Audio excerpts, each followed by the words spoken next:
Bien.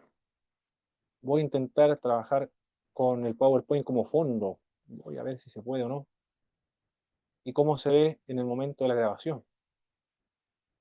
Yo creo que en la grabación me voy a ver yo nada más, ¿eh? Me da la impresión. Pero ahí vamos a ver cómo, cómo queda. ¿Ustedes cómo los está viendo en sus computadores o en su celular, mis hermanos? Se proyecta bien, hermano Pablo, por lo La menos en pantalla teléfono. completa, ¿verdad? Sí, está pantalla completa, hermano. Perfecto, muy bien. Vamos a ver cómo queda en la grabación ahora. Alguien está en el chat. Mi hermano David dice, se ve súper bien, perfecto. A veces no logro ver el chat, mis hermanos. Cuando hacen preguntas en el chat, a veces lo voy a ver, a veces no. Por eso que prefiero que activen el micrófono y, y planteen la pregunta o alguna observación. Somos entonces el Instituto Bíblico Pentecostal del Sur. Somos interdenominacional, conservador y por supuesto pentecostal. Y la primera materia que dictamos en este año 2025, en el primer semestre, es Profetas Mayores. Es una materia muy hermosa, mis queridos hermanos, una materia que se pueden extraer muchas lecciones prácticas, lecciones espirituales, y a medida que nosotros vamos leyendo los profetas mayores y vamos avanzando en las clases, vamos comprendiendo mucho mejor la acción de Dios en la historia de la humanidad, y vamos viendo y conociendo más a Dios todavía, porque Dios interviene en la historia del pueblo hebreo. Y no solamente está limitado a actuar en la historia del pueblo hebreo, sino que también actúa con otros pueblos, a favor y en contra de los otros pueblos, de acuerdo a las leyes naturales que Dios estableció, las leyes de la conciencia que Dios estableció. Me refiero a la conciencia o la ley moral que estableció en todos los pueblos, en todas las civilizaciones. De hecho, todas las leyes, todos los sistemas morales también que existen en todas las culturas provienen de la revelación general, porque Dios estableció la conciencia de los seres humanos, la ley interior, la ley escrita en los corazones, como dice el apóstol Pablo. Los profetas del pueblo de Israel son los hombres más libres de la antigüedad. No rendían cuenta a nadie, solamente rendían cuenta a Dios. Y no le dije a mis hermanos que estas presentaciones después una vez que finalice la clase, se lo envío a su correo electrónico, para que si toma apuntes, por ejemplo, igual uno aprende bastante y hay varias formas de aprender. Uno aprende escribiendo, otro solamente escuchando, otro escuchando y escribiendo. Pero para que sepa, si no alcanza a tomar todos los apuntes, las presentaciones en PowerPoint, yo se lo envío una vez que haya finalizado la clase. Los profetas de Israel no eran personas asalariadas, no eran contratados por el Estado, no eran oficiales en ese sentido, funcionarios públicos, personas oficializadas que estaban acreditados para el ejercicio de la profecía en el pueblo de Israel, sino que Dios lo constituía como tal para dar el mensaje al pueblo de Dios. Los profetas, cuando eran llamados de parte de Dios, estaba siempre relacionado con una visión extraordinaria. Su llamamiento era de una manera maravillosa, majestuosa, sobrenatural, donde Dios actuaba de manera patente por medio regularmente de una visión.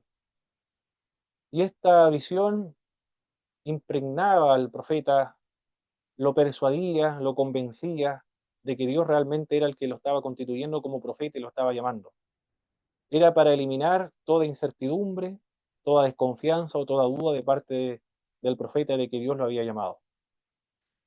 Por eso que siempre lo llamaba con una visión, acompañado de una visión extraordinaria. Los profetas del pueblo de Israel no eran heredados como ocurría en el caso de los sacerdotes. Los sacerdotes, por ejemplo, todos ellos ejercían su función sacerdotal por el hecho de ser descendientes de Aarón, porque Dios lo había establecido de ese modo. Todos descendían de Aarón. Pero en el caso De los profetas no se heredaba este oficio, sino que Dios lo constituía a cualquiera, o por lo menos a una persona que estaba dispuesto a ser utilizado por el Señor, que fuera sensible a la voz del Espíritu de Dios, pero que no tenía ninguna cualidades sobrenaturales, cualidades extraordinarias, o una consagración distinta al resto de la población, porque eso es lo que nosotros vemos en el libro de Isaías, por ejemplo, cuando es llamado de parte de Dios, cuando dice: ay de mí que soy muerto, porque siendo hombre inmundo de labios han visto mis ojos al Rey Jehová. Y también que habito en pueblo de labios inmundos. Él se reconocía como pecador y reconocía su indignidad. Por lo tanto, no reunían cualidades extraordinarias. Solamente podríamos nosotros concluir que eran personas que por lo menos se comprometían o se dejaban utilizar por el Espíritu de Dios, porque el Espíritu es el que actúa en ellos para el ejercicio de la profecía. Se comprometía el mensaje de Dios, se encarnaba en ellos. Ahora no era el mensaje de Dios, sino que era su mensaje al pueblo. Esto nosotros lo podemos ver en el profeta Jeremías cuando dice que Dios lo ha vencido. Más fuerte fuiste que yo, me venciste. Traté de resistir el llamado y no quería no continuar predicando o profetizando, pero había un fuego en mi interior, dice el profeta Jeremías. Por eso algunos autores señalan que el llamamiento profético es irresistible. Por lo menos lo podemos ver en algunos, como Jeremías, por ejemplo, y también como el profeta Jonás, que es irresistible, no puede resistirse al llamado de Dios. Pero también en otros casos, como el profeta Isaías, él se ofrece voluntariamente para el ejercicio de la profecía porque él escucha la voz de Dios, el misterio de Dios, están conversando los miembros de la Trinidad y ellos están muy preocupados de la situación que enfrenta el pueblo de Israel, de la idolatría, de la corrupción, de la desobediencia a la ley de Moisés. Entonces ellos dicen: ¿a quién iré? ¿A quién, ¿a quién enviaré? ¿Y quién irá por nosotros? Cuando Isaías escucha esa conversación, esa preocupación de Dios, esa angustia de Dios, él al escucharlo se identifica y se preocupa y se ofrece como voluntario. En ese caso fue voluntario. Pero voluntario por el hecho de haber tenido una visión, pero majestuosa de parte de Dios, del capítulo 6 del profeta Isaías. Vi yo el día en que murió el rey Usías, vi yo al Señor sentado sobre un trono alto y sublime, y sus faldas llenaban el templo. Vi querubines que volaban y que clamaban a Dios: santo, santo, santo es Jehová, Dios del universo, llena hasta la tierra de su gloria. Claro, cuando clamaban la santidad de Dios, él se sintió indigno, se sintió pecador y al ver esta majestuosidad, él obviamente quiere servir a ese Dios que ha visto en esa visión. Por lo menos eso es lo que nosotros vemos. Es irresistible por una parte, pero por otra, Dios lo persuade con una visión tan grande como la de Isaías para que colabore en el ministerio de la profecía. Los profetas del pueblo de Israel,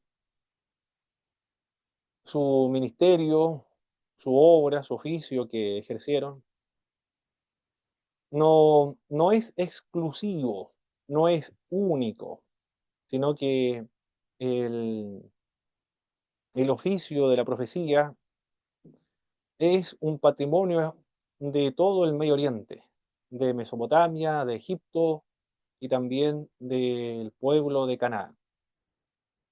Es un género que se cultivó. Cuando hablamos de género, lo que han tomado hermenéutica, saben a qué me refiero cuando hablo de géneros literarios. Los textos hebreos que nosotros encontramos en los profetas, Isaías, Jeremías, Ezequiel, Daniel, entre otros, esos textos tienen algunas similitudes con los textos proféticos de otras naciones que circundaban al pueblo de Israel. Vamos a observar algunas semejanzas y diferencias entre los textos proféticos hebreos y los textos proféticos de las naciones vecinas del pueblo de Israel. En Mesopotamia, por ejemplo, existían varias prácticas adivinatorias. Una de estas era la hidromancia, que consistía en verter agua y aceite en un vaso y luego, de acuerdo a los movimientos del vaso y las figuras que se producían cuando se agitaba el vaso, entonces el adivino determinaba el destino de una persona o el destino de un pueblo, de una nación, o la respuesta de un rey cuando le iba a consultar.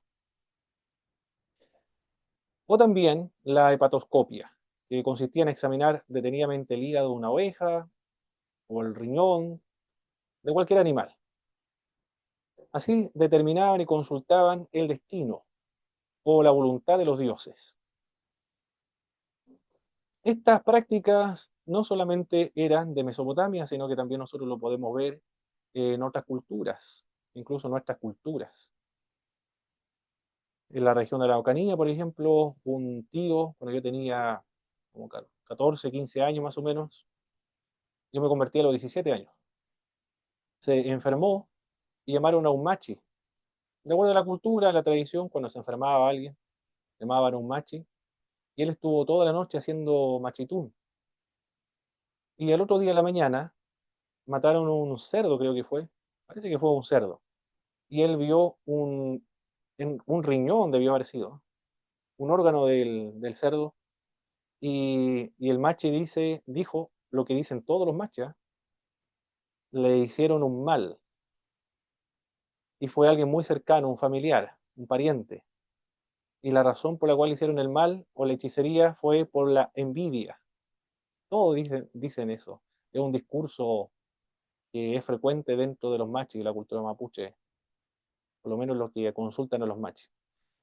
Yo no sé si usted ha escuchado esas prácticas, mis queridos hermanos, la hidromancia y la hepatoscopia, cerca de sus ciudades,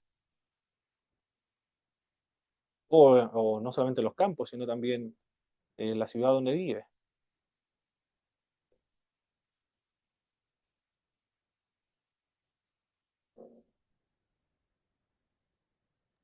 No, hermano Pablo, por lo menos donde yo vivo, no.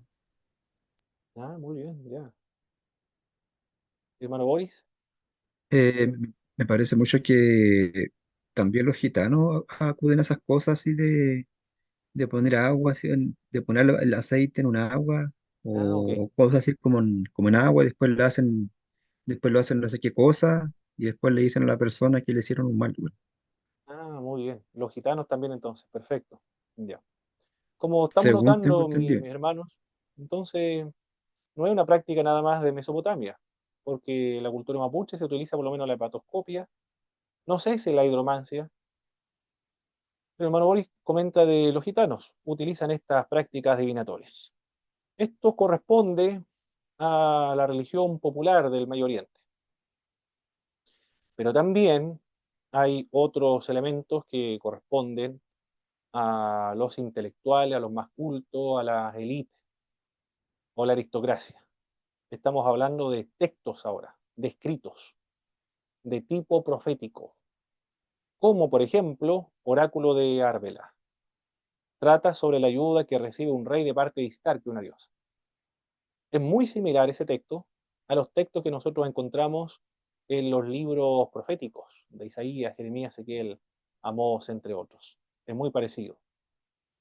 Es el rey, perdón, el que recibe la ayuda de Istar, de su Dios. En los textos nuestros de la Biblia, Dios es el que pone los reyes y el que levanta, quita a los reyes, el que lo prospera o produce la ruina de los reyes. Por lo tanto, el rey depende de Dios, de Jehová. Esa imagen de la función que cumple los dioses o Dios en el pueblo hebreo, lo podemos observar en otras culturas también, como en Mesopotamia. Otro texto profético o de tipo profético, nosotros le podríamos denominar el mito de Imra. Consiste en la descripción de la devastación de las naciones por el furor de un dios airado. Hay un dios que está muy enojado y él es el que produce la devastación de las naciones. Es lo mismo que nosotros vemos en los libros proféticos. Dios está airado contra Tiro, Sidón, Moab, Edom, los moabitas, contra Israel, contra Judá, contra Jerusalén, contra los asirios, con Siria, con Damasco. Es lo mismo que vemos en esta otra cultura, la cultura de Mesopotamia. Estos son textos entonces. Hay una parte popular y la otra que tiene que ver con la parte de textual o intelectual o literaria, por ejemplo, textos proféticos.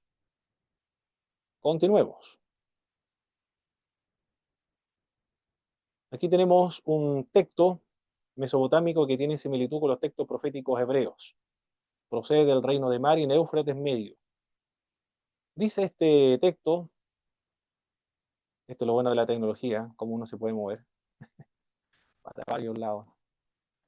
Hay que recordarles al rey que ha sido criado a las rodillas de Adad y ha sido colocado en el trono por Adad. Debe también percatarse de que así como Adad le ha instalado en esa posición, también podría ahora el Dios quitarle de las manos a Latum. Parece que es una región, una zona geográfica administrada por este rey. Si el rey no trae animales para una libación, en verdad, Adad le quitará todo lo que le ha dado al rey, el trono, el territorio y la ciudad. Pero por el contrario, el rey satisficiera los deseos de Adad, entonces le serán dados al rey tronos sobre tronos, casas sobre casas, territorios sobre territorios, ciudades sobre ciudades, y el país entero desde el oriente hasta el occidente. Son textos proféticos que son anteriores a los textos proféticos del pueblo hebreo. Alguien podría llegar a la conclusión de que los textos proféticos hebreos no son resultado de la revelación especial de Dios, sino que simplemente son adaptaciones de las culturas que circundaban al pueblo de Israel en la antigüedad. Si bien es cierto, hay algunas similitudes, pero ahora vamos nosotros a ver grandes diferencias. Veamos las similitudes. Se usan las mismas palabras de la deidad. Jehová, los textos proféticos hebreos, y Adad acá en los textos de Mesopotamia. Se le recuerda al rey su dependencia de Dios, tanto de la cultura hebrea como de la cultura de Mesopotamia. Los reyes dependen de sus respectivos dioses. Hay promesa de bendición si lleva a cabo lo que el Dios quiere y advertencia de que tendrá problemas si no lo hace. También vemos lo mismo en los textos proféticos hebreos. Pero no podemos concluir que a causa de estas semejanzas, no podemos concluir erróneamente de que los textos proféticos hebreos proceden o son adaptaciones de los textos proféticos de Mesopotamia. Principalmente por las diferencias que son abismales. Son sustanciales estas diferencias. Por ejemplo, el Apilum, que es el profeta mesopotámico, no entrega los mensajes por sí mismo y por tanto no aparece como vocero del Dios como lo era de Jehová el profeta hebreo. El profeta hebreo bíblico dice: así dice Jehová, o vino palabra de Jehová al profeta Isaías, vino palabra de Jehová al profeta Jeremías, Daniel, Amós, Abdías, entre otros. Ellos son voceros de Dios.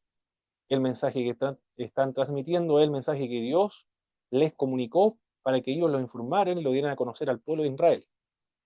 Ahí tenemos la primera diferencia, sustancial. Otra diferencia es que el dios de Adad es introducido meramente como el señor de Cayazú, lo que significa que era considerado como localizado en un sitio particular, no como quien ejerce dominio sobre el mundo entero. El dios de Mesopotamia, o los dioses de Mesopotamia, porque son politeístas, ellos tienen el concepto de los dioses territoriales. Eso significa que cada uno de los dioses tiene su propia jurisdicción, su propia zona de influencia y de control y de poder.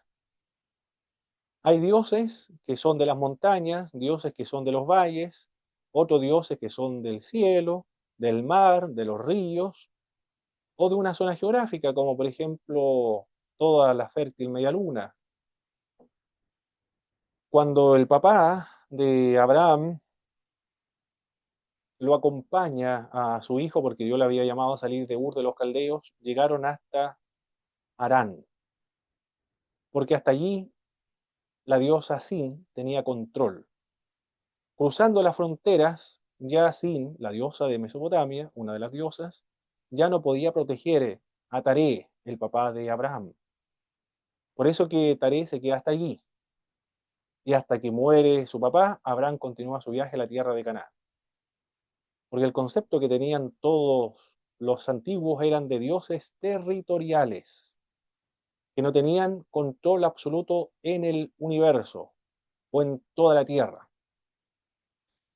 En cambio, el Dios del pueblo hebreo es el Dios universal, es no solo el Dios de Israel, el Dios de Judá, sino que nuestro Dios es el Dios también de los egipcios, de los asirios, de los sirios, de Moab, de Canaán, el Dios de Edom, el Dios de los filisteos, de los fenicios, de Tiro y Sidón.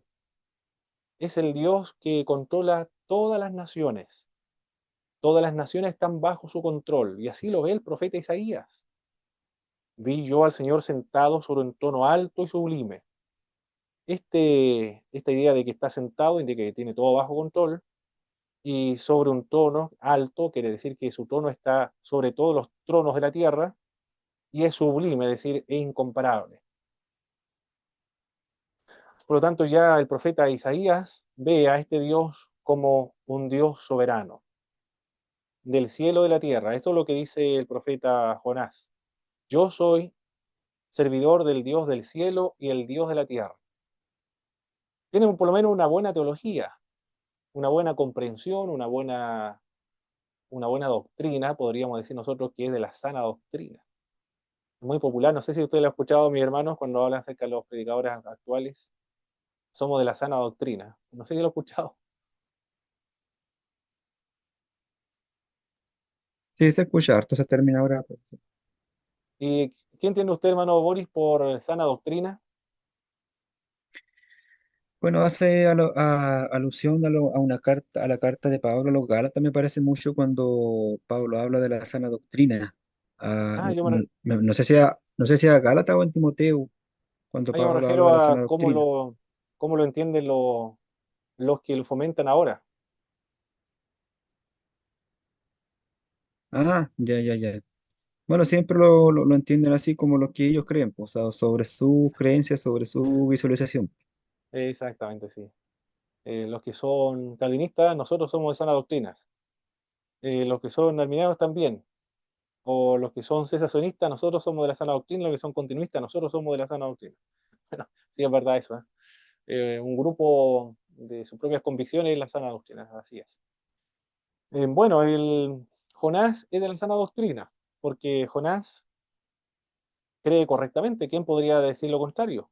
Dios es el Dios del cielo y de la tierra. Pero por otra parte, él se esconde debajo de un barco y se pone a dormir pensando que Dios no lo va a ver ahí porque va huyendo de Dios. Ahí vemos que la teología de Jonás no está relacionada con su práctica, porque practica de otro modo, diferente como él cree. Pero él cree en Dios del cielo y de la tierra. Los salmistas dicen que el mundo está o cae en el hueco de la mano de Dios. Imagínense lo inmenso, lo infinito, lo grande, la concepción de la grandeza de Dios que tienen los profetas hebreos, los escritores hebreos. Es el Dios que no solamente actúa o que está circunscrito su poder en la tierra de Israel o de Judá, porque de los profetas lo vamos a ver, el profeta Isaías, el profeta Jeremías y el profeta Ezequiel. Con Isaías, por ejemplo, Dios utiliza a los asirios para castigar al pueblo de Israel. Y los asirios son la espada con la cual Dios castiga y destruye a su pueblo. Pero eso es la espada nada más. El Señor lo utiliza. Y después Dios se levanta a Nabucodonosor, a los babilonios, para ejecutar su juicio sobre Judá. Estoy citando a Isaías, estoy mencionando lo que él escribe en su obra. Y después levanta a otro hombre de otra cultura, que es Ciro el Medo Persa, y hace lo que Dios se ha propuesto, que es hacer retornar, regresar al pueblo de la cautividad babilónica. Es el Dios de los asirios, es el Dios de los babilonios, es el Dios también de los medos persas. Y en Daniel vemos que es el Dios también de los griegos y es el Dios de los romanos, es el Dios de todas las naciones, es el Dios universal. Todo el universo está controlado y está bajo el control de Dios. ¿Cómo llegaron los hebreos a esa conclusión del Dios universal? Si todos creían en dioses territoriales. ¿Cuál es la respuesta que podemos dar a esa creencia muy atípica? Nosotros sabemos que las culturas son permeables, son influenciables, se van modificando porque son dinámicas en el contacto con las otras culturas. No hay una cultura que sea hermética, que resista la influencia de otras. Todas van mutando. Y de hecho, una cultura, dicen los antropólogos, cuando es estática y no se permea, no se deja influenciar por el contacto con las otras culturas, está destinada a desaparecer. En ese sentido, ¿cómo se comprende entonces, cómo se explica de que en un océano de muchos dioses y los conceptos que tienen de estos dioses son dioses territoriales, cómo se explica que un pueblo o un grupo de personas dentro de ese pueblo, los profetas, cómo se explica que ellos tengan un concepto de un solo Dios y que ese Dios es un Dios universal? ¿Cuál es la explicación que podríamos dar con respecto a eso, cree usted, mis queridos hermanos? ¿Eran más inteligentes los judíos, los hebreos? ¿Tenían mayor profundización en estos misterios espirituales? ¿Tenían mayor perspicacia religiosa? ¿Cuál puede ser, cree usted, la razón para creer distinto a todo el mundo? Porque es una isla en medio de un océano politeísta y de dioses territoriales.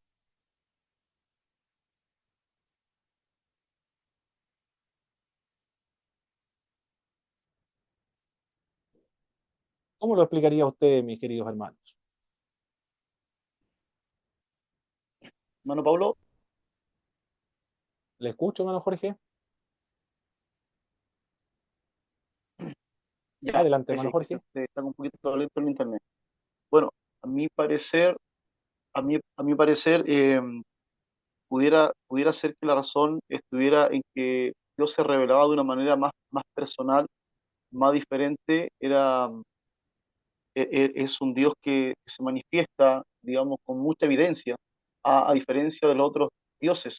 Hay una mayor revelación, una mayor muestra de su deidad. Muy bien, hermano Jorge, muy bien.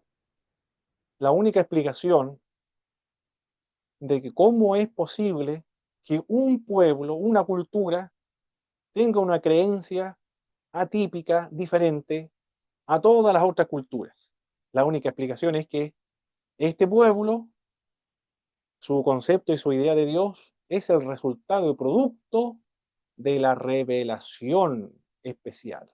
Esa es la única respuesta que podemos dar. De allí hay una diferencia sustancial. Debe considerar, mis hermanos, la diferencia sustancial de los escritos proféticos hebreos de los de otras culturas. Yo no sé si usted ha escuchado de los demonios territoriales. ¿Quién ha escuchado de los demonios territoriales? Yo he escuchado harto. Ah, muy bien. ¿Quién más ha escuchado de los dioses o demonios territoriales? Yo he escuchado algo igual, profesor. Algo. Muy bien, Está de moda en los predicadores neopentecostales. muy bien. Ahora ustedes ya están viendo o se están dando cuenta el origen de la doctrina de los demonios territoriales. ¿Eh? El origen es pagano, el origen es de las culturas antiguas del pueblo de Israel, que creían en dioses territoriales. En los campos hay hermanos nuestros que se han convertido al Evangelio, pero en los campos igual tienen miedo de que se le aparezca el Inchimayén o el Huichanalhue. Yo no sé si ustedes han escuchado esos nombres, hermanos, Inchimayén, Huichanalhue, o qué otros nombres. El, el Piuchen también. O estoy hablando en otro idioma. Bueno, es otro idioma. Hermano Cristian,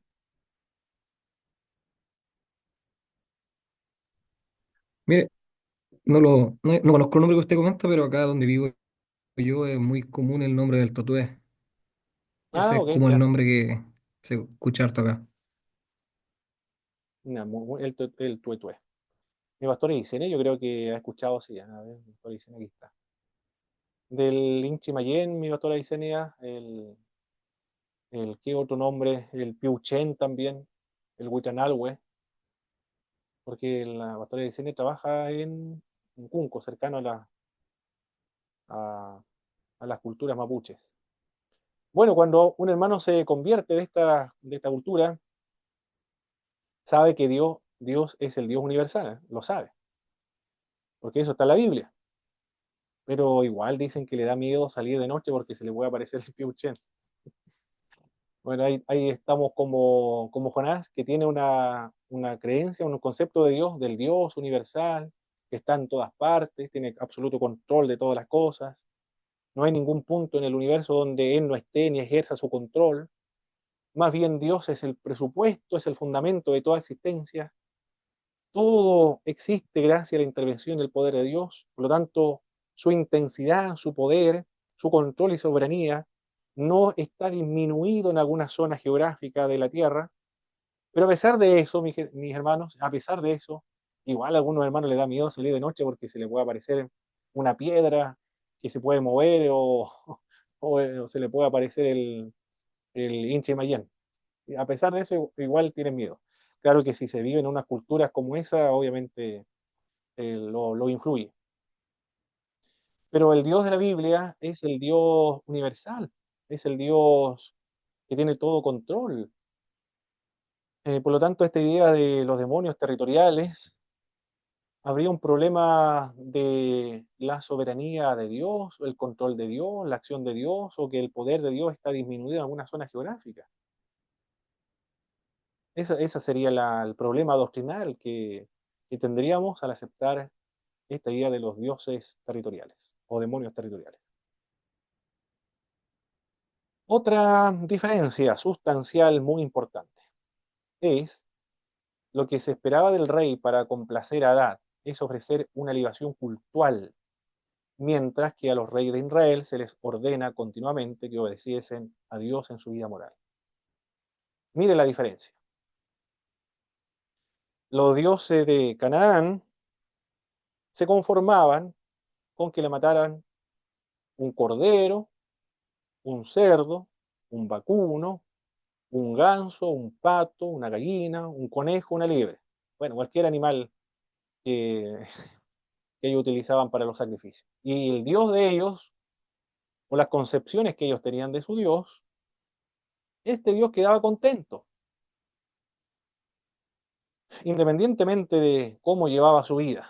Si era corrupto, era inmoral, era ladrón, era asesino, criminal, mentiroso, se metía en problemas con los vecinos, era estafador, era un vendedor corrupto o político corrupto. El dios de Canaán no se intrometía en esos asuntos de la vida privada. A los dioses de Canaán solamente le interesaban que le ofrecieran una libación, un sacrificio y nada más. Sin embargo, para los profetas de Israel, y de hecho ellos son los que más protestan contra la, indiferencia en el culto sagrado del pueblo hebreo hacia Dios. El profeta Isaías lo dice en el capítulo 1, cuando lo trabajemos, leamos, veremos allí que Dios está hartado, Dios está cansado.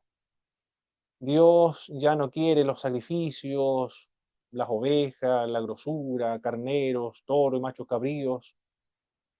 A Dios ya se le ha decompuesto el estómago, lo va a vomitar de su boca porque estos sacrificios están carentes de la piedad, carentes de la obediencia, arrepentimiento y sinceridad en la obediencia a los mandamientos de Dios.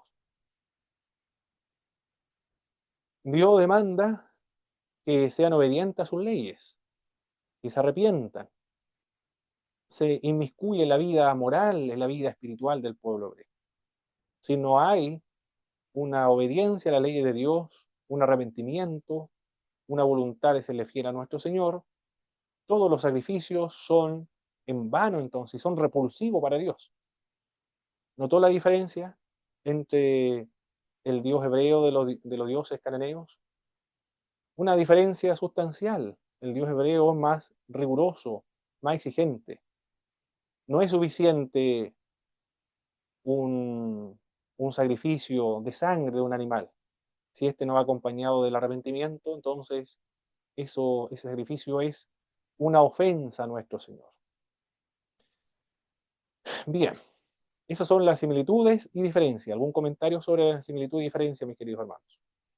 Antes de pasar a la siguiente presentación.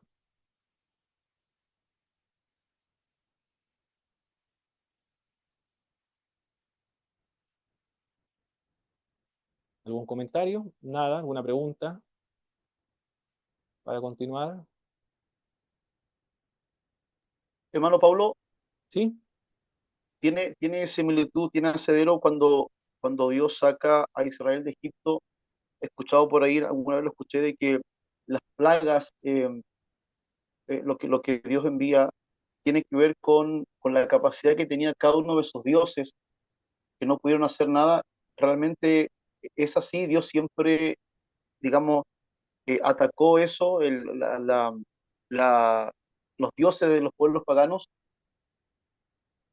En Egipto, hermano Jorge, en el libro de Éxodo, en realidad lo que está aconteciendo es una especie de un derrocamiento de las divinidades y del panteón egipcio. Eso es lo que está haciendo. Cada una de las plagas está relacionada con la destrucción y el poder de cada uno de los dioses que creían los egipcios. El último, de hecho, es la plaga más dramática, que es las tinieblas, por ejemplo. Fue un ataque directo al dios, al rey, al faraón, que se creía hijo del dios Ra, el hijo del dios Sol. Y cuando hubo tinieblas sobre todo Egipto, fue realmente un derrocamiento de ese dios, que era ineficaz frente al dios de los hebreos. Si eso es un derrocamiento, es una Buenísimo, gracias. desacralización de los dioses egipcios. Si lo podemos decir en términos más modernos, es una especie de protesta contra la idolatría del pueblo de los egipcios. Es una degradación de los dioses egipcios. Eso es lo que vemos ahí. Pero no solamente lo vemos ahí, hermano Jorge, sino que también lo estamos Claro. viendo en el libro de Génesis. Bueno, el que está escribiendo Génesis es el mismo Moisés, que escribió el libro de Éxodo. Pero también cuando nosotros leemos el libro de Génesis y Dios creó la lumbrera mayor y la lumbrera menor, lo que está haciendo el escritor bíblico es degradando a la luna y al sol que creían en las culturas antiguas que eran dioses. Lo está desacralizando, le está dando una connotación de Claro. una creación Sí, nada más. Hay sí, una lo que protesta pasa en es el libro de que, bueno, Génesis está frente a esa interesante el idolatría. tema porque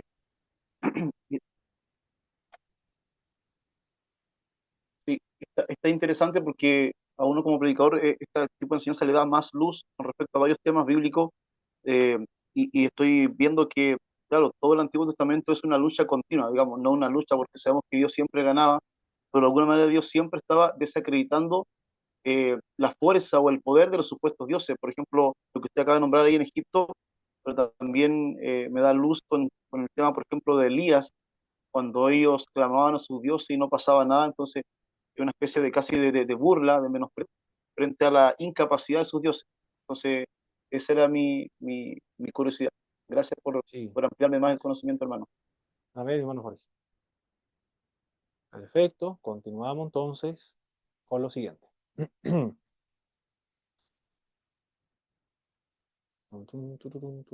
Ahora me ven acá arriba. Después voy a ver la grabación, cómo quedó, porque aquí me estoy moviendo en la presentación. En Egipto entonces ahora, ya estudiamos la cultura de Mesopotamia, que habían textos casi proféticos, y ahora nos vamos entonces a Egipto. En Egipto se interpretaban los sueños, quizá era lo más común, se observaban los fenómenos de la naturaleza, especialmente los astros, para determinar el destino de las personas, el futuro, o, o también cómo le iba a ir en la guerra. Los movimientos de los animales sagrados también se adivinaba mediante algunas partes movibles de ciertas partes de las estatuas, también se determinaba el destino de las personas. En nuestra cultura también se interpretan los sueños. Por ejemplo, la persona incrédula en nuestra cultura, aquí en Chile, ¿qué interpretación le dan a algunos sueños? Como por ejemplo, si alguien se sueña con un gato, no sé, un gato negro, no sé si es así o no. O si se sueña que se le cae la muela o perdió un diente, ¿qué significado le dan? O con agua turbia o con agua clara, ¿qué interpretación le dan las personas?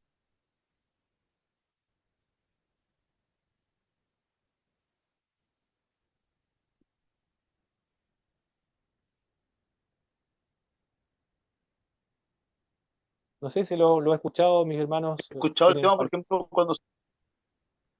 cuando, cuando se cae una muela, he escuchado que es que va a morir un familiar. O sea, y he escuchado que dicen, si te cayó una muela y te duele, en el sueño te dolía, es porque va a ser una muerte de alguien cercano, o sea, te va a doler esa muerte. Y si se te cae un diente, una muela, y no te duele, va a morir alguien, pero no tan cercano, o sea, no te va a doler mucho. Eso por lo menos lo que yo he escuchado. Ah, perfecto, muy bien. Entonces no es solamente la cultura egipcia la que interpretaba los sueños. Hermano Boris,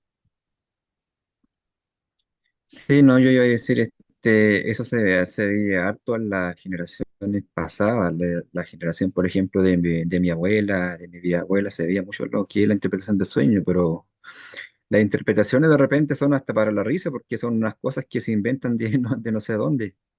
Cuando, claro, cuando soñaban, por ejemplo, con un familiar fallecido, o sea, con alguien que falleció, era porque lo estaba llamando, o sea, que la persona ya se va a morir. Ah, no, mi familiar me está llamando. Ya. Entonces, mira, por ejemplo, el otro día yo tengo a mi abuela que está bien mal de salud, tiene una enfermedad que se llama fibrosis pulmonar. Y una tía lejana mía, que es prima de mi mamá, soñó que el hermano de mi abuela, que ya falleció, decía que la venía a buscar porque está sufriendo mucho. Entonces ellos lo interpretaron como que mi abuela ya va a partir. Ya. O sea, ya está próxima a fallecer.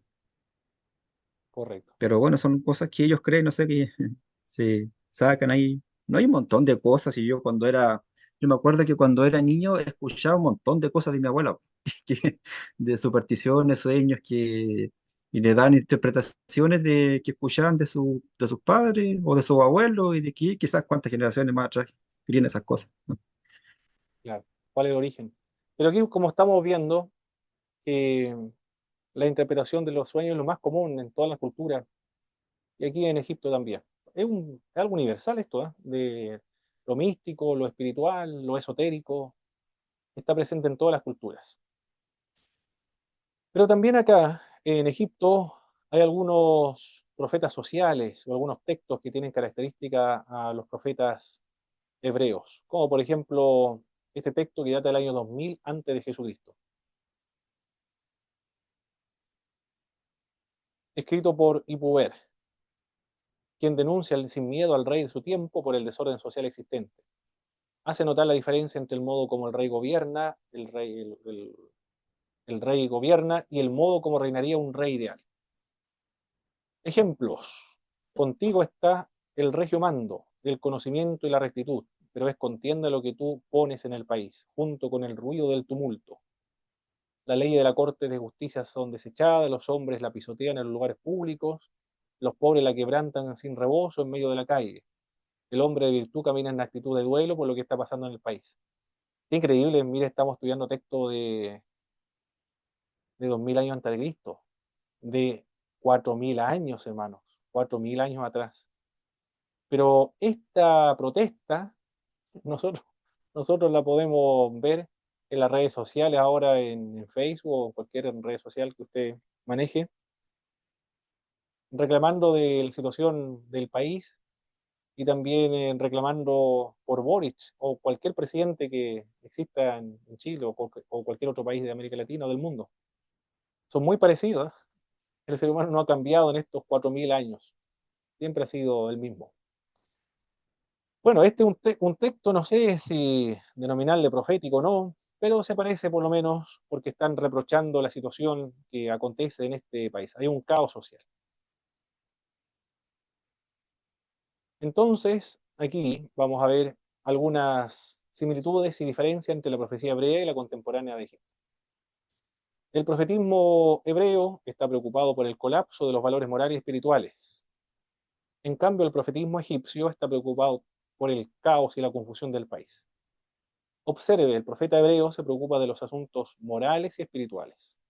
Ese es su énfasis, lo moral y lo espiritual. En cambio, el profeta egipcio es más social. Es como un político nada más que está criticando a otro político, en este caso a un rey. No hay mucha diferencia entre un crítico social, un político, o un periodista que está describiendo la situación en el país, o un historiador, no sé, cualquier persona que describa la situación caótica en cualquier sociedad, en cualquier país. No sé, en ese sentido, si denominarle o no profeta a este hombre egipcio, a Hipover. El profetismo hebreo nunca censura a Dios por cosa alguna, la culpa siempre es de los seres humanos. Claro, es por el pecado de los seres humanos se da esta confusión y estos conflictos políticos, económicos, militares en el país. Eso lo vemos en los profetas hebreos. En cambio, el profeta egipcio, Hipuer, no echa la culpa por la situación a ninguna deficiencia moral o espiritual del pueblo, sino que el que tiene la culpa es el dios egipcio, es decir, principalmente uno de los dioses, que es el dios Ra. Él es el que ha causado este caos en el país. Eso es inimaginable en la cultura del pueblo hebreo. Siempre es el, el culpable, son las personas, el pecado del pueblo. Aquí el hermano David Sánchez dice, me tengo que retirar, mi hermano Pablo dice, hermano. Muy bien, hermano David. Adelante, nada más. Bueno, de todas formas, esto va a quedar en grabado. Perfecto, perfecto. Luego se va a poner al día con la grabación, dice el hermano. Muy bien. Entonces, esto es inimaginable para el pueblo hebreo. Dios nunca tiene la culpa del caos, de la situación conflictiva, dramática, trágica que está viviendo el pueblo hebreo. Siempre es culpa del pecado. Entonces hay una diferencia abismal entre los profetas hebreos y el egipcio. El profetismo hebreo hablaban siempre en el nombre de Dios. Así dice Jehová. En cambio, Hipoer no habla como Dios ni como vocero de algún Dios, sino por su propia cuenta, como cualquier crítico social de todas las épocas. Por eso que hay cierta duda si este texto es profético o no. Por lo menos tiene una connotación similar a los profetas hebreos, el hecho de que un crítico social de lo que está ocurriendo en el país. Bien, ahora nos trasladamos entonces a la tierra de Canaán. En Canaán también se adivinaba, hay algunas observaciones de las aves. Un texto ugarítico dice lo siguiente: águilas revolotean sobre la casa de su padre, una bandada de buitres se remonta, Vegeté llora en su corazón, derrama lágrimas en su hígado. A ver si me acuerdo el tuetué. El tuetué creo que había escuchado algo por ahí. Esto de la isla de Chiloé, bueno, toda la parte costera de Chile, no sé hasta dónde llegará, yo creo que llega hasta el Biobío nada más. Pero de Chiloé, Puerto Saavedra, Nehuentúe, bueno, toda esa parte Concepción, toda esa zona, el tuetué es muy conocido. No sé de dónde surge, bueno, es de parte de la cultura mapuche. O si hay un ave, por ejemplo, ¿qué ave era la que?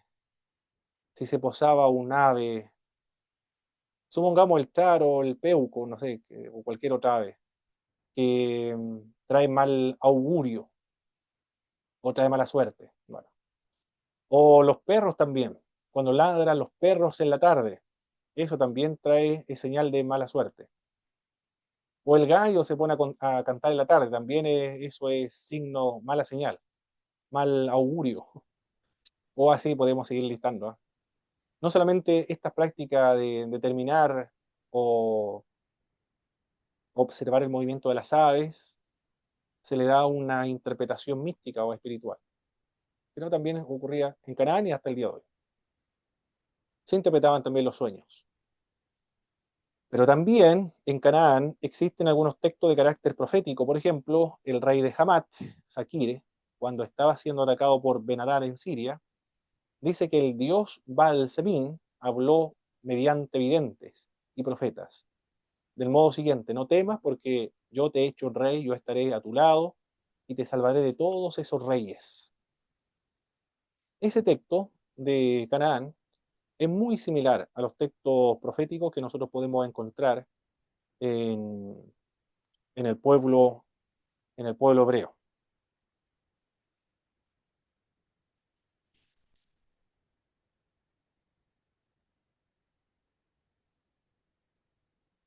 No podemos llegar a la conclusión, sin embargo, al ver estas semejanzas, de que la,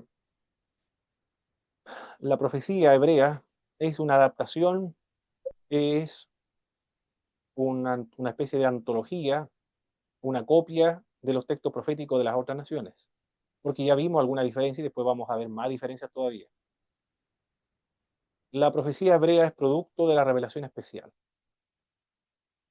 porque también algunos hermanos ayer en la clase presencial en Temuco me preguntaron, ¿y por qué estos textos de Mesopotamia, de Egipto y de Canaán se parecen a los textos hebreos? ¿Cuál es la explicación del hecho de creer que los reyes dependen de la voluntad de Dios o de los dioses? Y que si el Dios está enojado va a ser destruido. Y si ellos se portan bien, eso Dios se lo van a recompensar, lo va a prosperar. ¿De dónde sacaron esa idea ellos, estas culturas? Porque no es posible que hayan llegado a la conclusión por medio de una perspicacia espiritual o religiosa. De alguna parte tuvieron que haberlo reflexionado o sacado esta idea. Entonces, la respuesta que podemos dar es que es producto de la revelación general, entonces, producto de la naturaleza moral que Dios le ha dado a los seres humanos, la ley interior, la ley escrita en los corazones, y también es fruto de la naturaleza religiosa que Dios le ha dado a todos los seres humanos, pero que no se ha revelado especialmente, pero que es producto de la revelación general. En cambio, los escritos de los profetas hebreos son producto de la revelación especial, una revelación directa de Dios al pueblo de Israel. Esa es la diferencia entonces. Uno es producto de la revelación general y otro es producto de la revelación especial. Con respecto a algunos supuestos pasajes de adivinación en las Sagradas Escrituras. Los adivinos dicen que no es justificable que los cristianos condenen la práctica adivinatoria, la consulta de los medios, los brujos o la hechicería, porque eso es bíblico.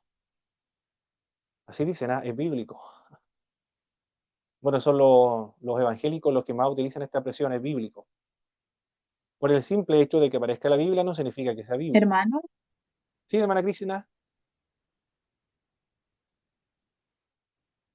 adelante.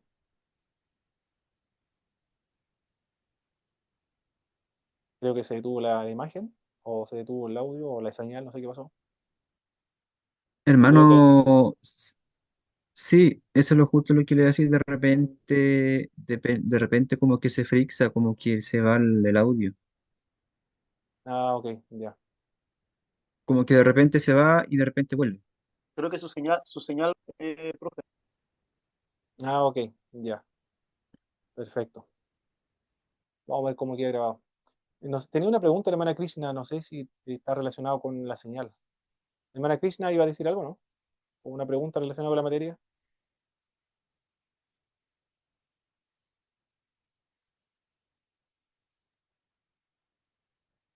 Profesor, ¿me escucha bien usted? Sí, hermano Boris, le escucho, perfecto. Ah, ya, ya. Yo tengo una consulta, ¿sabes? Que tiempo atrás escuché a un biblista que el libro de Génesis o sea, la narración de los primeros 11 capítulos de Génesis son bastante similares, por no decir iguales a una antigua epopeya que era de estos pueblos babilónicos que se llamaba el Gilgamesh. Sí, El Gilgamesh era exacto. una epopeya de una narración de estas culturas babilónicas que cuando uno la lee es prácticamente leerlo, es prácticamente lo mismo que se narra en los primeros 11 capítulos del Génesis. Entonces, esto podría ser un ejemplo de esto, de lo que estamos hablando, o sea, de la especialidad y la revelación especial. Ah, muy bien. No ¿Podría creo que sea aplicar ese revelación ejemplo, no? especial, hermano Boris. El- por ejemplo, el diluvio, está la cultura mapuche también del Chenteni Caicai Filu. No, no, yo, Pero yo me refiero a la revelación especial.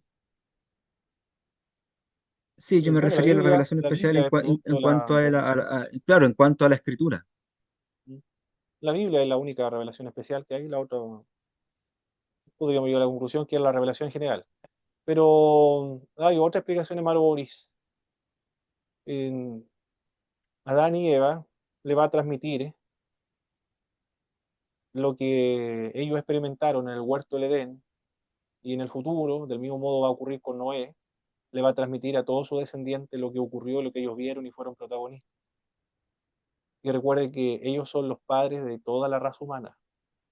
Por lo tanto, no es sorprendente que usted encuentre en una u otra cultura relatos como la creación o el diluvio o la caída, porque todos descendemos de Adán y Eva.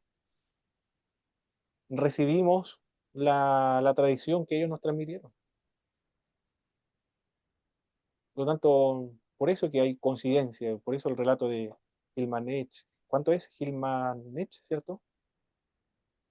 Gilgamesh, Gilgamesh. Gilgamesh. De ahí viene, de ahí viene la idea. Y en todas las otras culturas también. Cultura mapuche igual, del diluvio. Porque todos tienen un origen común. Porque todas las culturas se remiten a Adán y Eva y a Noé también. Por lo tanto, es evidente que se van a transmitir de todas las generaciones, de generación a generación, estas ideas, estas historias, estos relatos.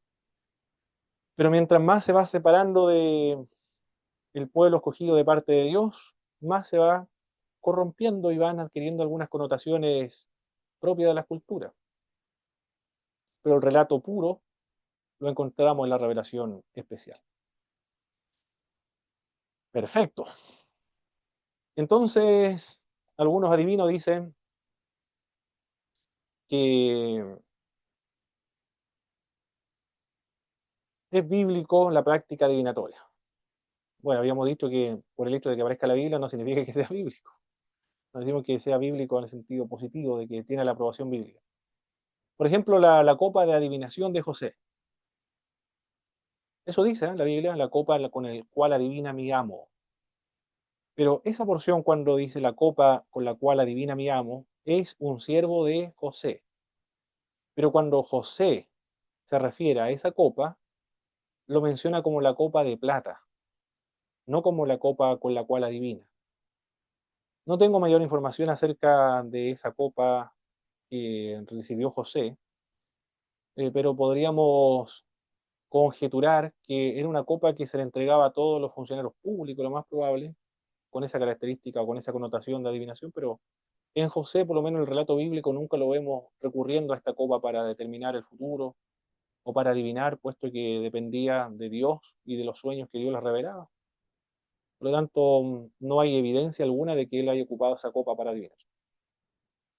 La otra el otro relato, lo otro que se menciona acerca de la divina o la bruja o la pitonisa de Endor.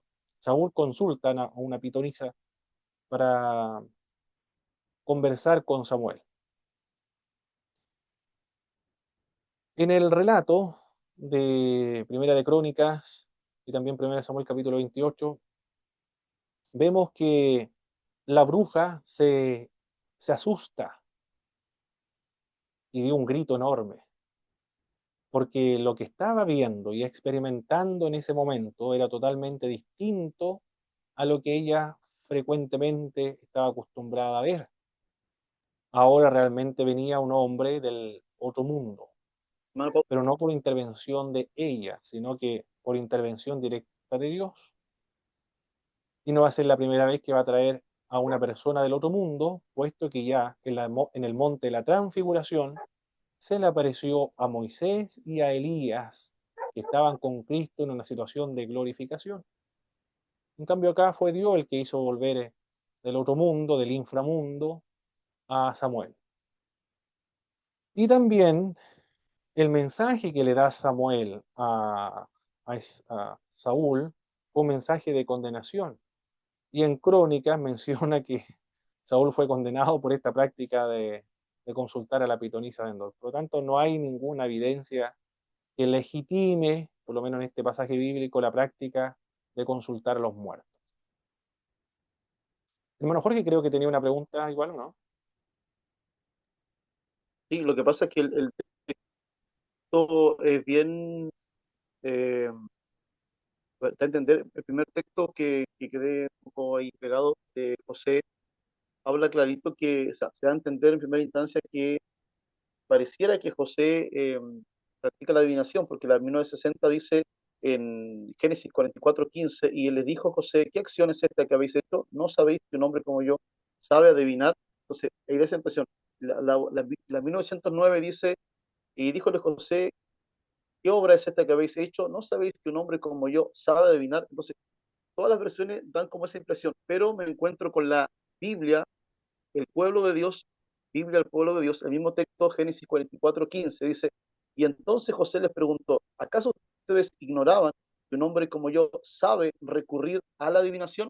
Entonces ahí entiendo y da un poquito más de claridad que José de alguna manera quiere intimidar a sus hermanos diciéndole, ¿ustedes acaso no saben que yo puedo recurrir a la adivinación? Lo que no significa que José realmente acudía a la adivinación, sino que lo presenta como un argumento para intimidar a sus hermanos, no como algo que él practicaba. Exacto, así es. Esa versión está muy clara. Muy bien, hermano Jorge, perfecto. Muy bien, muy bien. El otro episodio lo encontramos en David. Él, según lo que dicen los adivinos, determinó el destino y consultó a Dios por medio de los crujidos y chasquidos de los árboles. El hermano David dice, voy a cambiar de dispositivo. Perfecto, hermano David, no hay problema. Y a ver cómo... Ahí sí, ahora estoy viendo.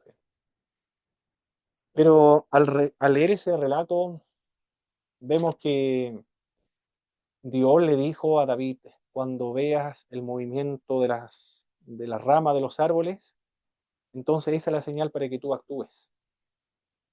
No fue David el que le dio un significado al movimiento de los árboles.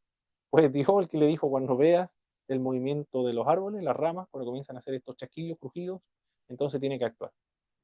Es una señal nada más que Dios le dio a David, pero David no lo está empleando para adivinar bajo ningún punto de vista. Bien, en la Biblia la adivinación está condenada.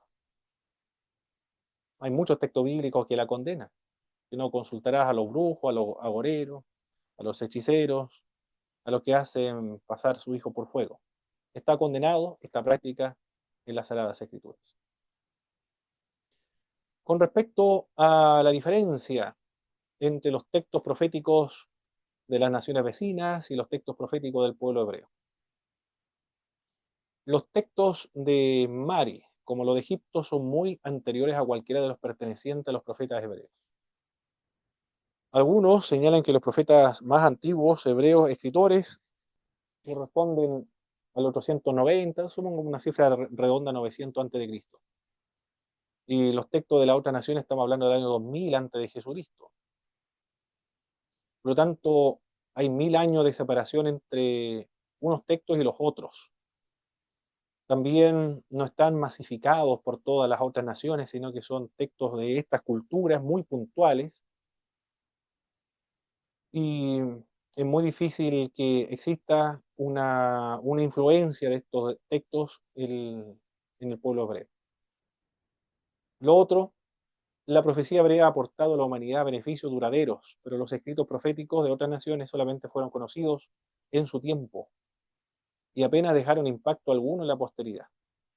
Los especialistas, por supuesto, los arqueólogos, los que se dedican a estas disciplinas de estudiar las culturas antiguas, que son expertos en egiptólogo, por ejemplo, o de Mesopotamia o de Canaán, ellos, por supuesto, saben la existencia de estos escritos de tipo profético, pero la población común y corriente, no sé si usted ha sabido alguna vez de que habían textos proféticos muy similares a los textos hebreos de Mesopotamia, de Egipto o de Canaán, o es primera vez que se entera de esto, hermanos.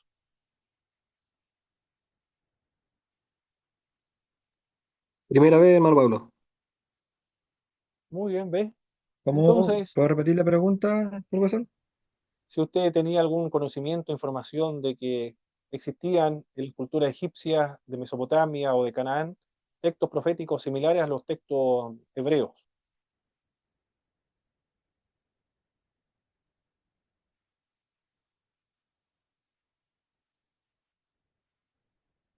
Esa era la pregunta.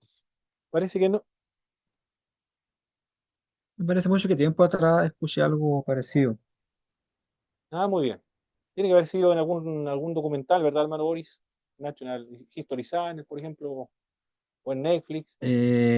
Sí, sí, algo así, pero sí había escuchado de que había una similitud entre los textos proféticos hebreos y de esta otra cultura babilónica, pagana. Ah, muy bien, muy bien. Bueno, pero son datos que no son de conocimiento público o conocimiento general, sino de algunas personas, de algunos documentales o de los expertos. Y nosotros también, que estamos aquí estudiando profetas mayores. Ahora ya sabemos que existen otros textos con características proféticas. Eso quiere decir que los textos proféticos de las otras naciones no han ejercido ninguna influencia ni conocimiento en absoluto. No podemos comparar los textos proféticos hebreos con su influencia en nosotros, en absoluto. El Dios único y verdadero, el monoteísmo, ha influido en las religiones más grandes, monoteístas, el judaísmo, el cristianismo y el islam. Millones y millones de personas que creen en un solo Dios que es universal, creador y sustentador de todas las cosas. Millones y millones. Es decir, esa creencia es producto de la revelación de estos profetas. También todos los comentarios bíblicos, todas las traducciones bíblicas, los poemas, teología, ¿qué más? Libros de espiritualidad cristiana, devocionales, ¿cuánto han sido influidos por medio de los textos hebreos? La influencia es extraordinaria, no se puede comparar con los textos hebreos. Ahí está indicando entonces que los textos hebreos, los textos proféticos, son producto de la revelación especial. También la profecía hebrea no tiene paralelo en cuanto a la continuidad de su duración.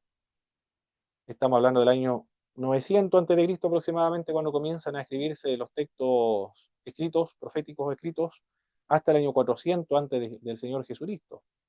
Hay una continuidad histórica de producción literaria de textos proféticos. En las otras naciones no existe esa continuidad de producción de textos proféticos.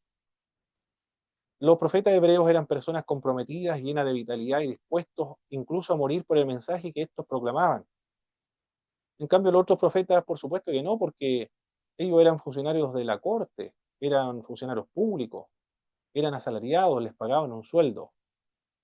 Por lo tanto, ellos debían profetizar de acuerdo a lo que los reyes y el Estado querían, si querían conservar su puesto. En cambio, los profetas hebreos eran libres del Estado, no eran asalariados, rendían cuenta solamente a Dios. Por eso que no tenían ningún problema de ir a reprochar, denunciar y condenar a reyes, a príncipes, gobernantes y al pueblo en general, incluso de otras naciones. Los profetas hebreos hablan del deterioro social en términos algo parecidos a los que muestran los textos egipcios. Ellos hallan en los pecados del pueblo la razón de este deterioro, lo cual nunca ocurre en los textos procedentes de otras naciones. Si hay un caos social, se debe al pecado del pueblo, nunca de Dios. Existe en la profecía hebrea una intimidad entre Dios y el profeta, y también la diferencia que existe en cuanto al grado de castigo, porque el grado de castigo de, ¿cómo salgo de aquí? Del pueblo de Israel es dramático. El pueblo de Israel del norte, las 12 tribus, desaparecen, y los judíos fueron llevados cautivos a Babilonia 70 años. El grado de castigo y la realidad del castigo, la influencia, el compromiso de los profetas, indican toda esta información y estos antecedentes de que los textos hebreos son producto de la revelación especial. No son una adaptación, una copia, una antología de los textos de otras naciones. Muy bien, mis queridos hermanos, estamos en la hora, son las 8:30 ya. Vamos a descansar un momento